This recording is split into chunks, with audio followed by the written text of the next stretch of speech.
संजय तिलक।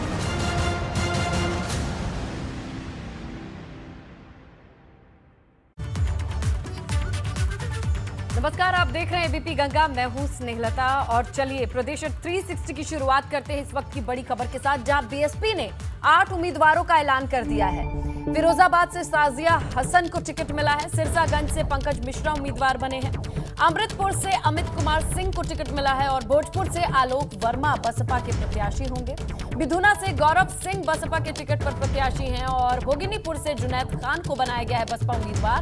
आर्यनगर से आदित्य जायसवाल और चरखारी से विनोद कुमार राजपूत बसपा के उम्मीदवार हैं। तो देखिए, 8 लोगों के नाम का ऐलान बसपा ने कर दिया है।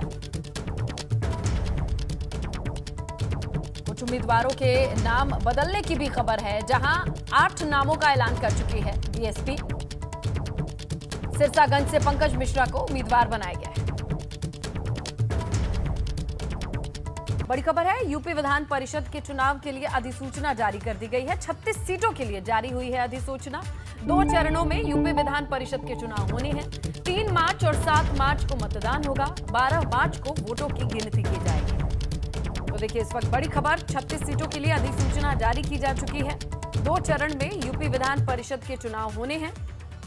ऐसे में उनके तारीखों का ऐलान हो चुका है। 2 चरण में ये चुनाव होगा और इसके लिए अधिसूचना जारी कर दी गई है। 36 सीटों के लिए यह अधिसूचना है। 2 चरण में यूपी विधान परिषद के चुनाव होने हैं, जहां 3 मार्च और 7 मार्च को मतदान होना है। अधिसूचना जारी हो गई है और 12 मार्च को वोटों की गिनती होगी।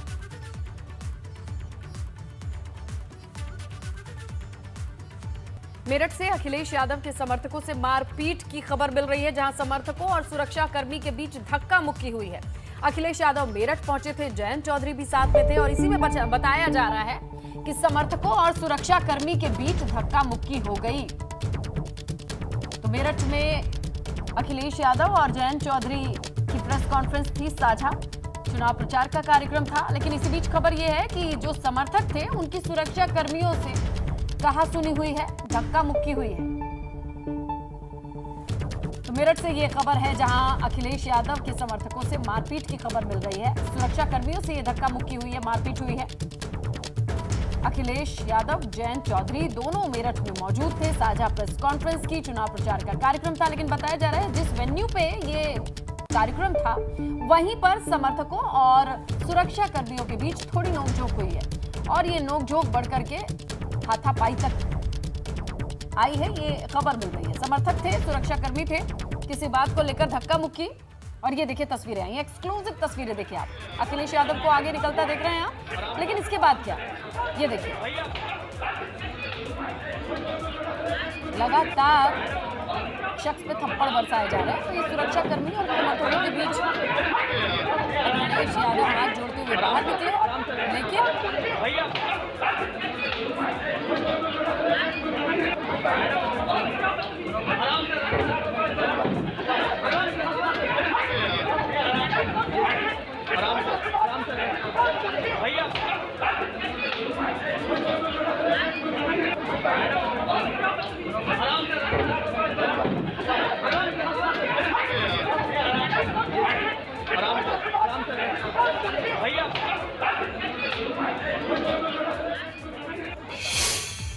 कोरोना संकट के चलते चुनाव प्रचार पर लगी बंदिशें हटने के साथ ही अखिलेश यादव एक बार फिर से चुनाव प्रचार में जुट गए हैं, जिसकी शुरुआत अखिलेश यादव ने मुजफ्फरनगर से की है।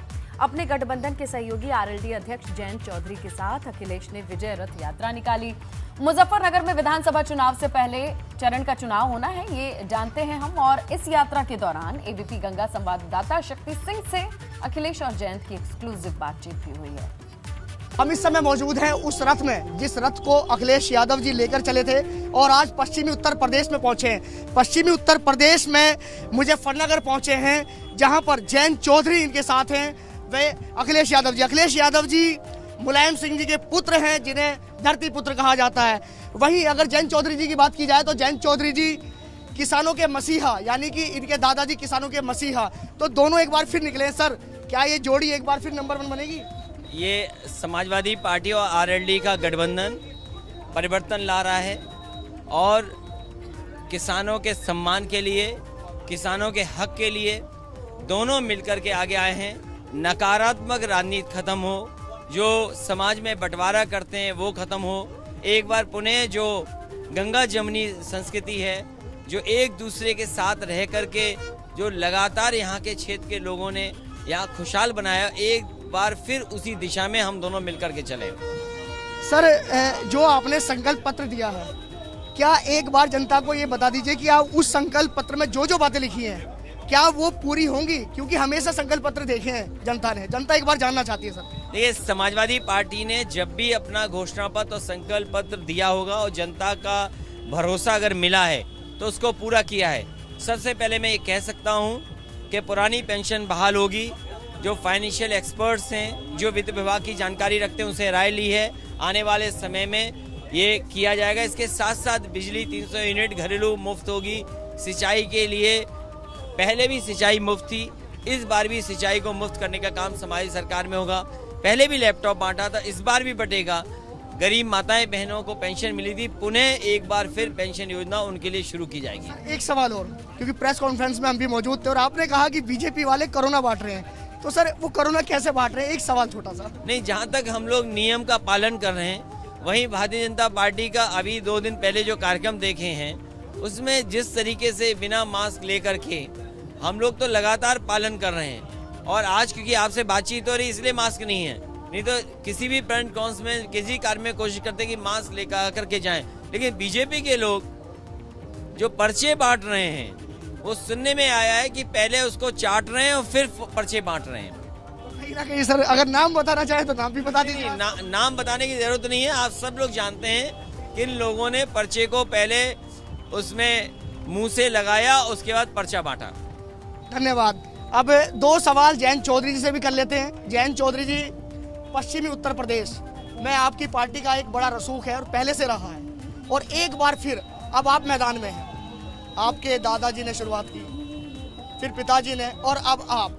तो रिस्पांस के बारे में तो खैर हम देख ही रहे हैं कि अच्छा रिस्पांस मिल रहा है। रिस्पांस के बारे में हम ये नहीं कहना चाहेंगे आपको रिस्पांस नहीं मिल रहा, लेकिन अब एक बार फिर जिम्मेदारी आप पर है। तो इस बार ये जोड़ी क्या नंबर 1 बनेगी? वही फिर एक सवाल ये जनता तय करेगी। सवाल ये है कि हम दोनों की सोच साफ है और हम कोशिश कर रहे हैं कि उत्तर प्रदेश में एक नया विकास हम करें, जो परिवर्तन जनता चाहती है। मूलभूत जो हमारी संविधान, जो हमारी समस्याएं हैं प्रदेश की, जो चुनौतियां हैं, उनसे हम मुकाबला करना चाहते हैं। और ये कोई नया गठबंधन नहीं है, विचारधारा तो हमारी पुरानी है और दोनों की एक है। हाँ, विचारधारा तो पुरानी है सर, ये सबको पता है, लेकिन इस बार ये विचारधारा कितनी लंबी चलने वाली है, कि राजनीति में हमेशा पता नहीं चलता कि कौन किसके साथ, कौन किसके खिलाफ। मैंने कल उसमें एक डायलॉग बोला था और वो सच्चाई है।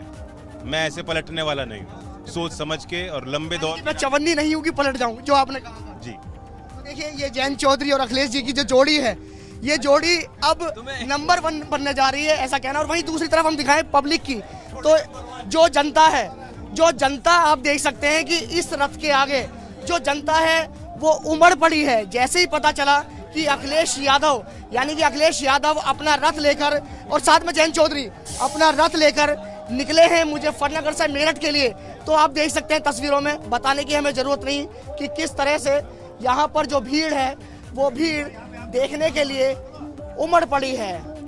कैमरामैन रावत के साथ एबीपी गंगा के लिए मैं शक्ति सिंह। यूपी में माहौल चुनावी है और इसी बीच रामपुर पुलिस का एक वीडियो वायरल हो रहा है, जिसमें वो देशभक्ति धुन पर डांस तो कर रहे हैं, लेकिन इसी दौरान वंदे मातरम और इनकलाब जिंदाबाद के नारे लगाए जा रहे हैं। लेकिन इसी बीच जयंत चौधरी जिंदाबाद के भी नारे लग रहे हैं। बताया जा रहा है कि वीडियो गणतंत्र दिवस का है। जिला जेल रामपुर के सामने पुलिस के जवानों का डांस का ये वीडियो सोशल मीडिया पर खूब वायरल हो रहा है।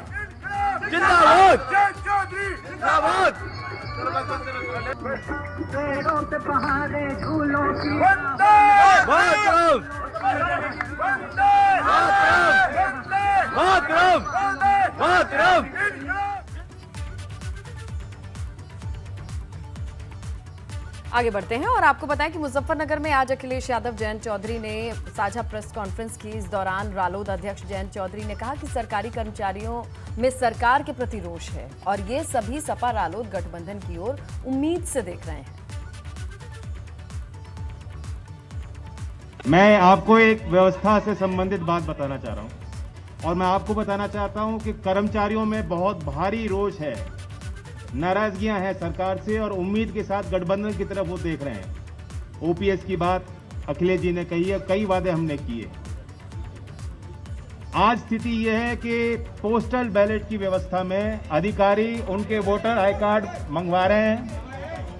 मैं निवेदन करना चाहूंगा सभी कर्मचारी से, पुलिस कर्मियों से जिनकी वोट पोस्टल बैलेट से पड़नी है, सतर्क रहें। बैलेट पेपर लेकर वोट बना के ही दें।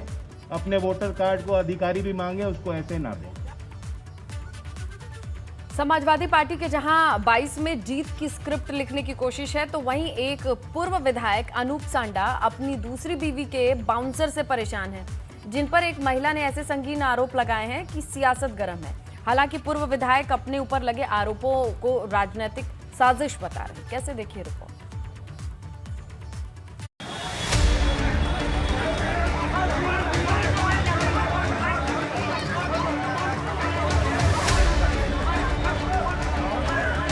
जहां राजनीतिक दल चुनावी तैयारी में जुटे हैं, वहीं समाजवादी पार्टी के पूर्व विधायक अनूप सांडा इन दिनों चर्चा में है।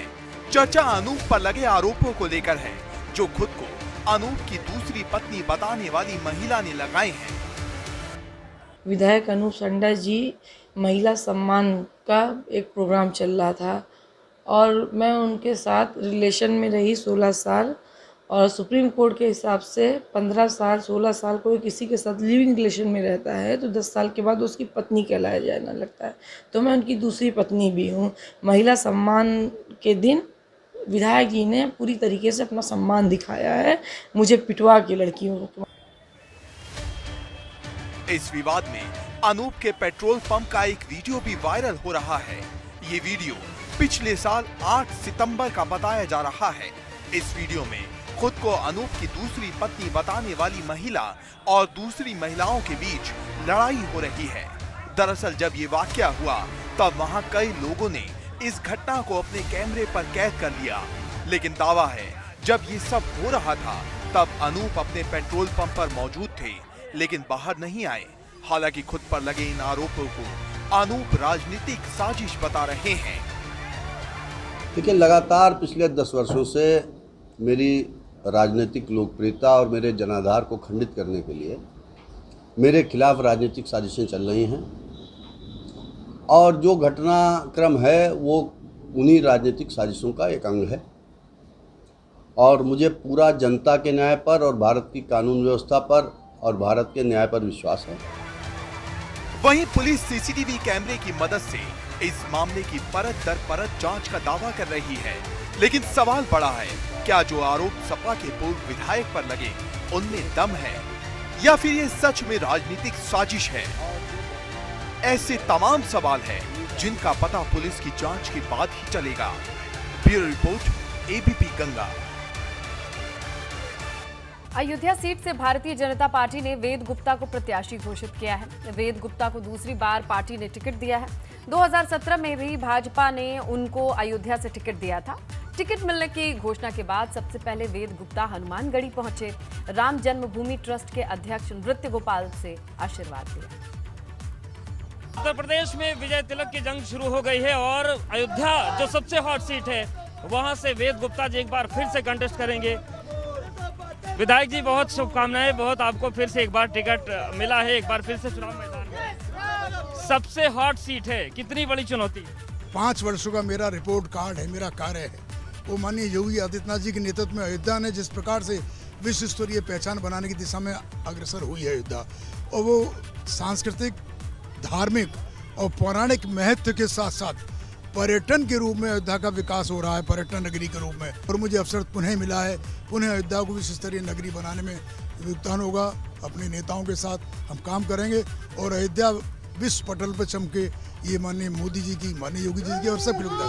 लेकिन परिवेश बदला है तो चुनौतियां बदली हैं। 2017 में आप लोग से तारीख पूछी जाती थी, अब तारीख तो आ गई, मंदिर बन रहा है, लेकिन इस बार लगभग सभी दलों ने अपने चुनावी कैंपेन की शुरुआत अयोध्या से किया। बड़ा फोकस है सबका अयोध्या में, तो क्या कहेंगे उस पर आप? देखिए, मैं तो यही कहूँगा कि उन लोगों की मजबूरी है जिन लोगों ने अयोध्या में गोली चलवाई, जिन लोगों ने अयोध्या में कार सेवकों के ऊपर डंडे बरसाए, निश्चित रूप से मैं कह सकता हूँ कि आज वो सब लोग मजबूर हैं अयोध्या आने के लिए, प्रभु श्री राम के दर्शन करने के लिए और ये बताने के लिए कि हम भी हिंदू हैं। क्या विजन लेकर चल रहे? हालांकि केंद्र सरकार की बात करें, राज्य की बात करें, एक बड़ा विजन चला, लेकिन आप व्यक्तिगत तौर से क्या आपको लगता है कि कुछ रह गया पूरा? और से मैं कह सकता हूँ कि बहुत सारे काम अधूरे रह गए थे, जो हमने वादे भी किए थे, और कोरोना का जो 2 वर्ष का, पौने 2 वर्ष का काल आया, उसमें वो सब चीज़ें शुरुआत हो चुकी, पूरी नहीं हो पाई। वो सब काम पूरे होंगे। अयोध्या की सड़कों का सौंदर्यीकरण, अयोध्या के पार्कों का सौंदर्यीकरण, अयोध्या में घाटों का निर्माण चल रहा है, बहुत सारे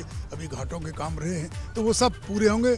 और निश्चित रूप से जो एक विश्व स्तरीय नगरी अयोध्या बनने की जो कल्पना थी और संकल्प था, मैं कह सकता हूँ अगले 5 वर्ष में वो अवश्य पूरा होगा। वेद गुप्ता जी है, उनका कहना है कि दूसरी बार राष्ट्रीय नेतृत्व ने भरोसा जताया है और निश्चित तौर से यहाँ पर विजय होगी और अयोध्या का कायाकल्प होगा। प्रमोद के साथ अवधेश, एबीपी गंगा, अयोध्या। यूपी विधानसभा चुनाव 2022 को लेकर प्रत्याशियों का नामांकन जारी है। इसी दौरान कई प्रत्याशियों का नामांकन सुर्खियों में है।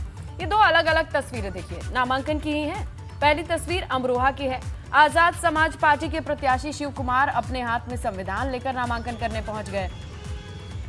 तो दूसरी तस्वीर मैनपुरी की है। सदर विधानसभा से सपा विधायक राजू यादव साइकिल चलाकर नामांकन करने पहुंचे। देख रहे हैं आप, ये 2 तस्वीरें नामांकन की।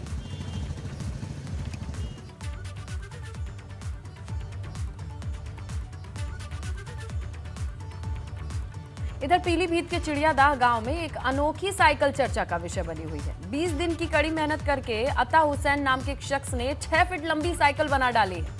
ये देखिए आप, विधानसभा चुनाव को लेकर ये साइकिल की रफ्तार को सपा के चुनाव चिन्ह से भी जोड़कर लोग देख रहे हैं। अता हुसैन का कहना है कि उन्हें लोग अलग से जाने, आकर्षण के लिए उन्होंने ये साइकिल बनाई है।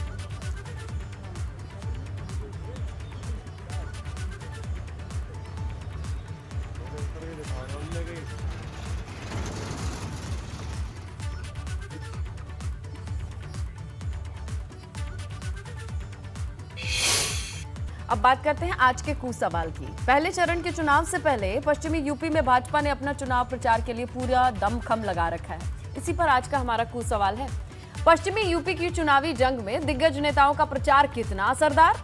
आज के हमारे इस सवाल पर सैकड़ों दर्शक ने कू ऐप पर अपनी राय रखी है। ऋषभ मिश्रा नाम के एक यूजर ने कहा है कि आज के समय में जनता सब कुछ अच्छे से जानती है कि कौन नेता विकास की बात करता है और कौन केवल सत्ता पाकर वोट बैंक को अपने विकास का जरिया मानता है।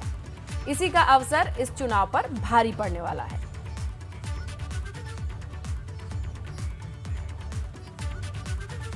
इसी के साथ प्रदेश 360 में इतना ही। तमाम खबरों के लिए आप बने रहिए एबीपी गंगा के साथ।